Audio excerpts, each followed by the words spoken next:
Hello, ladies and gentlemen. Welcome back to another episode of Psychonaut Sessions Ultraverse Edition. How you doing, my brother Aaron? Doing well. I'm ready to dive back into Prime. Yeah, Prime number 5. We're kind of ending like a storyline sequence of just Prime encountering one crappy thing after another. And it looks at the end of the last episode, there was this demon kind of thing that possessed the drawing of one of his favorite cartoon characters, Maxi-Man, and now it looks like we know what we're going to get this issue. Yeah, it's not. They're not burying the lead at all here. Yeah, I love this cover, as we talked about in the last episode. I love the differentiation between Prime and the cartoon, and just like incredible work. Well, and you get a different pose with Prime, because that was your complaint with the last cover. Yeah, it was like every pose was this pose, and now we got him doing something a little different. And we're starting to see our Ultraverse, like they could not have promoted Barry Windsor Smith and Rune.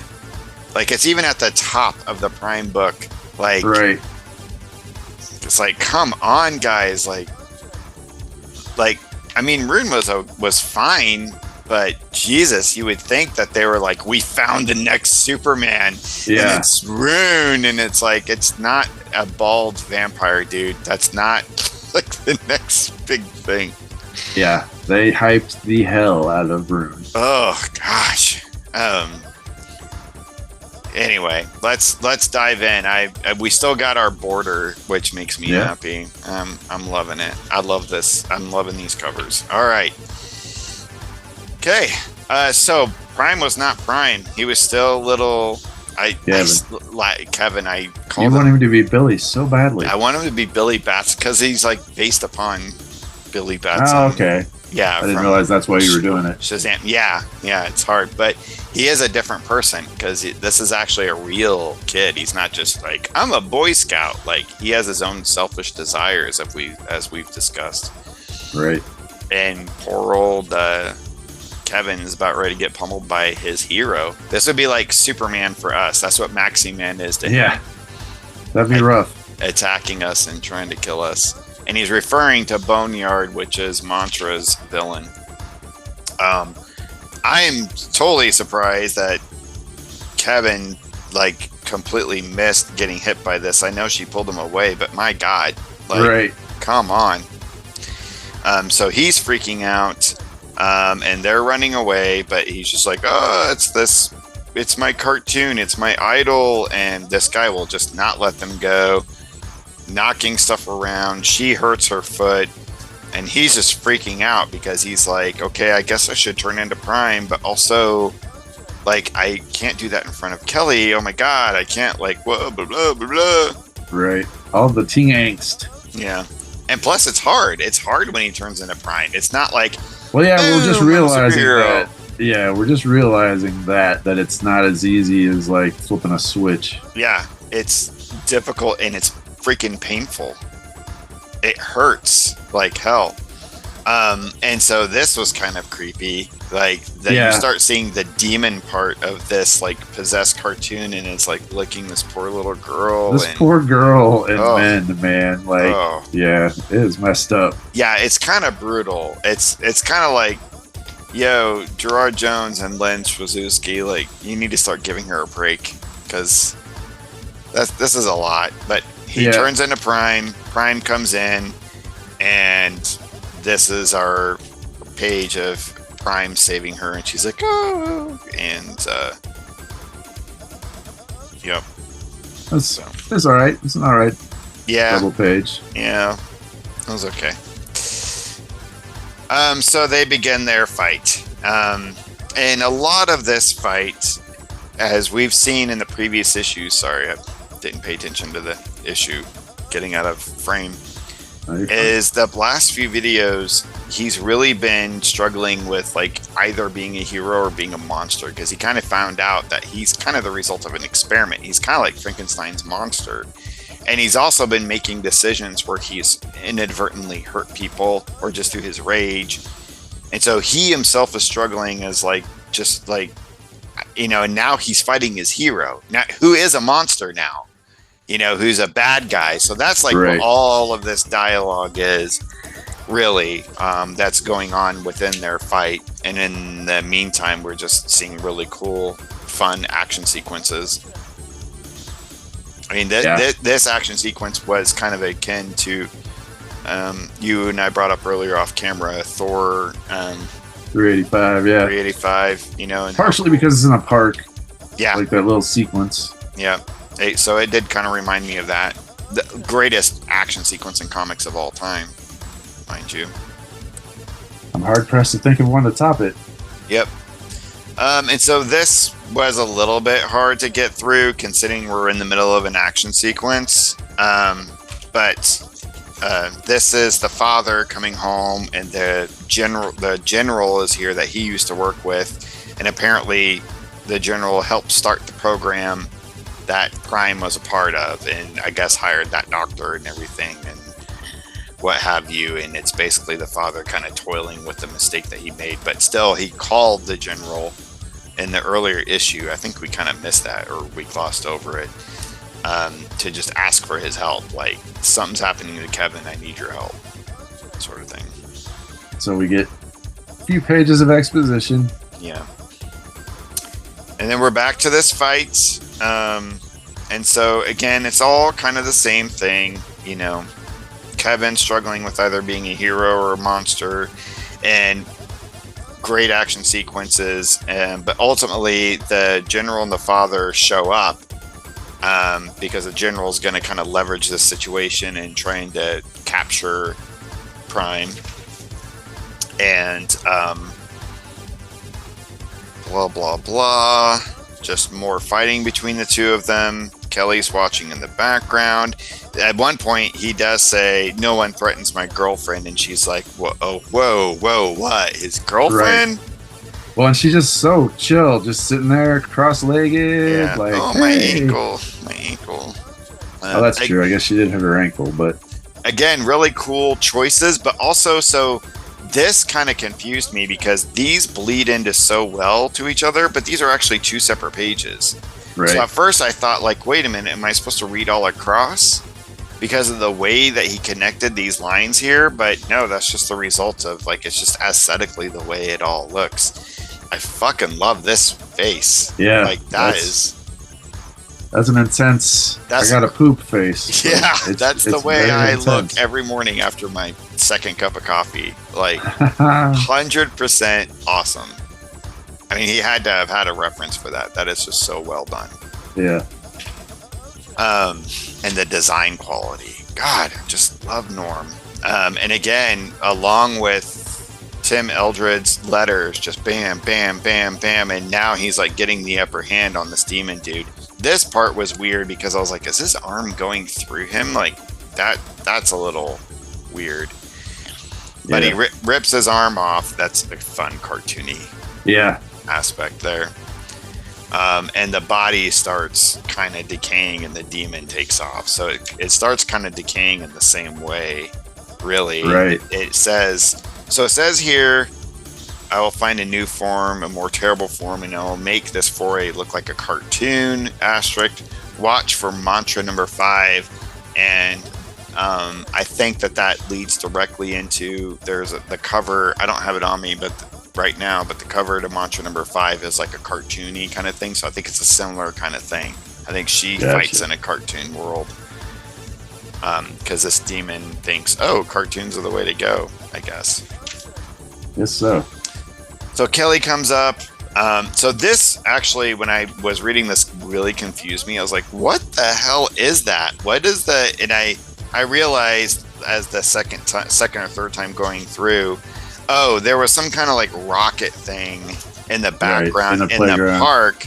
And it got knocked over and bent over. But I was like, I didn't realize that at first. I was like, what? That's a little weird considering the content of a lot of this.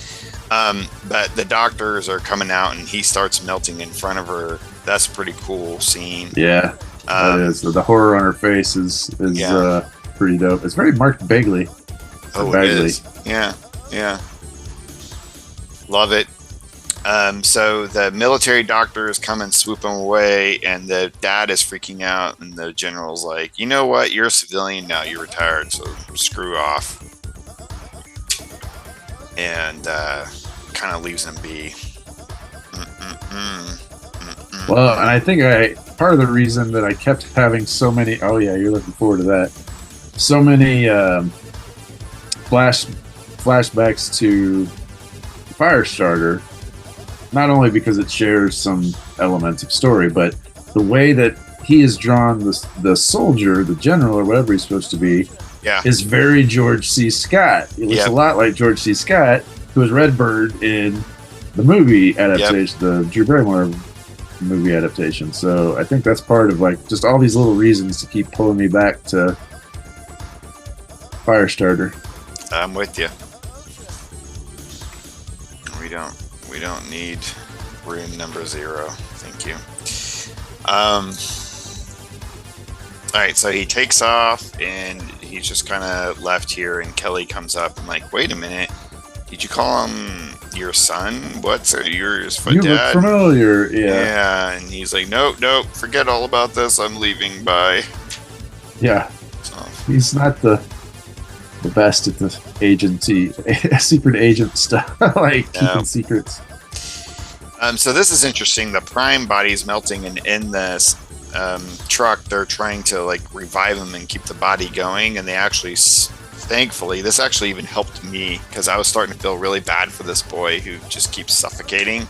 And they stick an oxygen thing in there so he can actually breathe. And they do something else, some kind of antibiotics. Shoot him up with something, to kind of stimulate the body from decaying again. And he's just like, this at the very end, they sedate him, and at the very end, the soldier's like, what about the boy inside? He's trapped inside that thing. He's like, the boy, I don't care about the boy. I want the Ultra. Yep. And that's the end of this particular sequence of Birth of a New Prime. Yep, which is like, man, do we really need a new Prime? Well, yeah, and that's what I was alluding to. Like, this is part of the reason I remembered. Oh, that's why. Because, he does the, the 90s,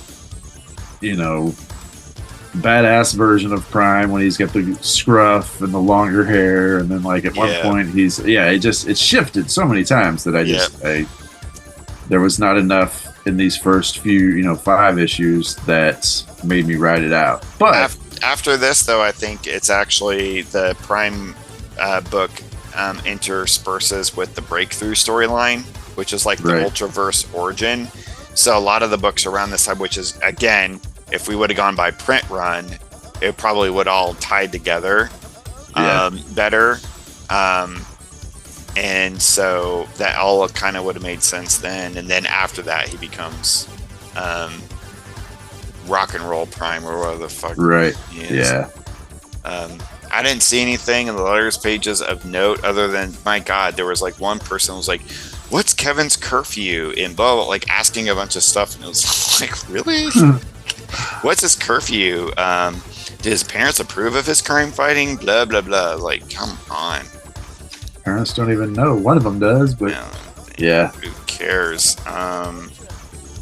Let's see. Oh, they're hyping Barry Windsor Smith, of course. They already had success with their first trading card set. They're in their first year, and they've already got another deal set with Skybox to put out another trading card set, which is hilarious. So that's one thing I noted here. It's just man, they had their media reach into other kinds of venues. Yeah, well, and I mean, they were at this point riding the speculation wave still. It's not long before it pops, but it was working for them at the time. And then they're starting to promote the Breakthrough storyline, and they're totally just saying on the outright, this is the origin. This is a crossover event. That's the origin of the Ultraverse. And then we get a flip book, and of course they're promoting Rune, and we already saw this in one of our other, I think, Mantra. But we've got another book, and I don't really understand what kind of order. I think we talked about that. These Rune stories aren't like necessarily in any kind of specific order. Well, no, I think they are, but I think it's another thing that doesn't lend itself to the way we're doing this with the inner chronology. Yeah. Like, had we read them when they dropped, we would have had the orders that they, you know, that you were supposed to read them in. So at this point, I was just going to read them once we'd passed all that, maybe double back and read the Room Zero or whatever this is supposed to be. I will say one thing about the rune books I really liked was the coloring. Yeah. A lot. And of course, Barry's artwork. But, you know, as a writer, in Barry's, like, it's like, man, you're a little much sometimes. He wrote it too, so he did everything, huh? Mm-hmm. Mm-hmm. Yeah. Interesting. He just, you know, it's just a lot sometimes. It's just a lot. And then we get a special preview of Nightman. Nothing crazy here other than Steve Englehart kind of talks about that he co-created Shadow Man with Dave Lapham. Nice. And that's like what kind of like Nightman was kind of like their version of like a Batman / Shadow Man character. We'll be getting into Nightman soon enough, but hey, Derek Robinson artwork. I was gonna say that's definitely Derek Robinson's the psycho face there on the right page. Yeah, it turns out he actually created a lot of the designs for some of the designs for Ultraverse characters, not just Nightman. Yeah. So that was fun, and then fun little Sergio Aragonis cartoon, which I just picked up at a Garage Con. Mighty Magnor. I'm jealous of number 2. My number 1 is signed, so I'm not as jealous there. Oh, really? Yeah. That's incredible, dude.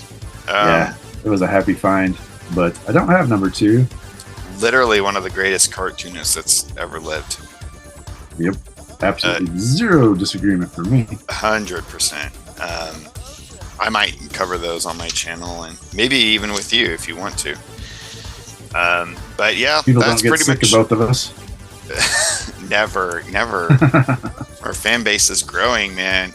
All right, the camera pulse is pounding with Prime number 5. It's like the heart is beating. This was a fun sequence. I really liked Prime 1 through 5. I enjoyed it.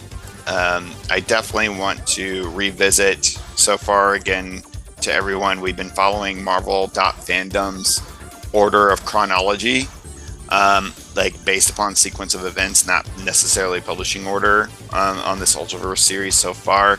I think Aaron and I might have to have a strategy session to kind of talk through how we want to start tackling things going forward. And if any of you have any kind of way, like, are you digging this? Do you like the inner chronology, or because we're both thinking we might come at a different angle, but if everybody's liking this, then cool. But if it doesn't matter, then we'll just do it our way. 100%. Yep, I agree. Anybody wants to add some feedback and input? We're actually starting to get quite a few comments of people that are kind of reading these and taking these kind of seriously, actually. Yeah. So it's really appreciative for those of you that are kind of going on this Ultraverse journey. We love it. Let's all go together. Let's be a group. So 100%. Thank you so much. All right, everyone, I really appreciate your time and attention. Please like, subscribe, hit the bell for notifications. Please go out to Aaron's social medias and like him, join his Patreon, buy his books. You can do the same for me, but I'd much rather you go and support him. No, I want you to support me too. Just buy all the stuff if you're into indie art. Yep. We have you covered. And if you're digging Ultraverse, then you can see kind of how it's helped us on our way. We're going to keep going because I, despite where we go with this, whatever decisions we make, we're going to tackle the solution and we're going to get all the way through the solution. That's my baseline. Yeah, that's my mecca. All right. Thanks, everyone. Take care and keep it psycho.